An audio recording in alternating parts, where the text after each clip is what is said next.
وعلیکم السلام ورحمۃ اللہ وبرکاتہ۔ پوچھتے ہیں کہ اگر کوئی بندہ صرف نماز کے فرض ادا کر لے اور سنت موکدہ نہ پڑھے تو کیا وہ شخص گناہ گار ہے؟ یہ مسئلہ تھوڑا سا تفصیل طلب ہے۔ پہلی بات یہ ہے کہ جو نماز فرض ہے وہ فرضوں کی ادائیگی یہ مسلمان کے لیے ضروری ہے اور فرض ہے۔ اس کے علاوہ جو سنتے ہیں ان کو ادا کرنا سنت ہے، وہ فرضوں کی طرح ضروری نہیں ہے یا وہ واجب نہیں ہے، بلکہ ان کا درجہ سنت کا ہے۔ اور فرض نماز پڑھنا یہ ضروری ہے اور سنتے پڑھنا، ان کو ادا کرنا یہ سنت ہے، اور سنت پر عمل کرنا اس میں بہت بڑا اجر ہے۔ اور خاص کر کے سنت موکدہ جن پر نبی کریم صلی اللہ علیہ وسلم نے تاکید فرمائی ہے یا آپ نے ان کو تاکید کے ساتھ پڑھا ہے، ان کی بہت زیادہ فضیلت ہے۔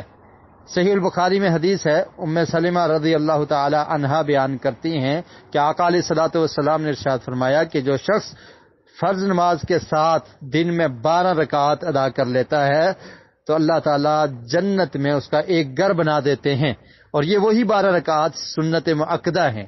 وہ کون سی ہیں؟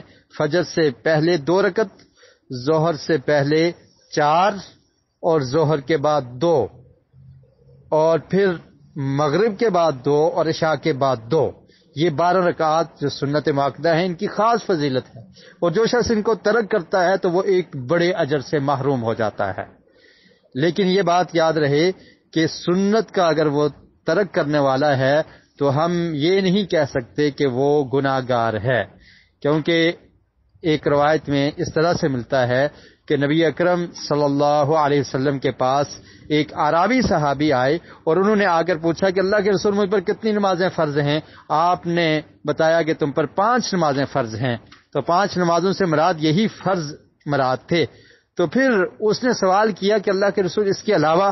فرمایا الا ان تطوع، اس کے علاوہ نفلی ہیں، اگر تم پڑھنا چاہو تو پڑھ سکتے ہو۔ لیکن بلا وجہ سنتوں کو ترک کر دینا، سنتوں کو چھوڑ دینا بغیر کسی عذر کے، بغیر کسی وجہ کے، یا ان سنتوں کو حقیر سمجھتے ہوئے، ان کی قدر نہ کرتے ہوئے ان کو ترک کر دینا، یہ انسان کو گناہ گار بنا دیتا ہے، اور یہ گناہ ہے کہ سنتوں کو اگر حقیر سمجھا جائے، ان کی کوئی ویلیو نہ ان کو دی جائے، اور انسان ہمیشہ یہ چھوڑتا رہے کہ کوئی بات نہیں ہے، سنتے ہی ہے نا، کیا کرنا ہے، نہیں پڑھتا، تو پھر یہ چیز اس کو گناہ کی طرف لے جائے گی۔ لیکن اگر کبھی کوئی عذر ہے، وقت کم ہے، اور اس نے فرض پڑھ لیے اور وہ سنتے نہیں پڑھتا تو پھر اس کو گناہ گار نہیں کہا جائے گا۔ اور دوسری چیز یہ ہے کہ اگر وہ ان کو حقیر نہیں سمجھتا اور اس کی فضیلت اور ویلیو موجود ہے اس کے دل میں، لیکن اس کے باوجود وہ کبھی چھوڑ دیتا ہے تو پھر بھی اس کو گناہ گار نہیں کہا جائے گا۔ لیکن خلاصہ کلام یہ ہے کہ ان سنتوں کو پڑھنا چاہیے، بغیر کسی عذر کے، بغیر کسی وجہ کے ترک نہیں کرنا چاہیے۔ جو ترک کرے گا وہ اجر کثیر سے محروم ہو جائے گا۔ اور پھر یہ بھی ہے کہ نبی کریم صلی اللہ علیہ وسلم نے ارشاد فرمایا کہ جب انسان فرض نماز ادا کرتا ہے تو اس میں اگر کوئی کمی اور کوتاہی رہ جاتی ہے تو وہ جو نفلی نماز ہے، یعنی جو سنتے ہیں، ان سے اس کمی کو پورا کر دیا جاتا ہے۔ تو ہم میں سے کون یہ دعویٰ کر سکتا ہے کہ اس کے فرض نماز بالکل 100% کمپلیٹ ہے، اس میں کوئی کمی نہیں ہے، اس میں کوئی کوتاہی نہیں ہے؟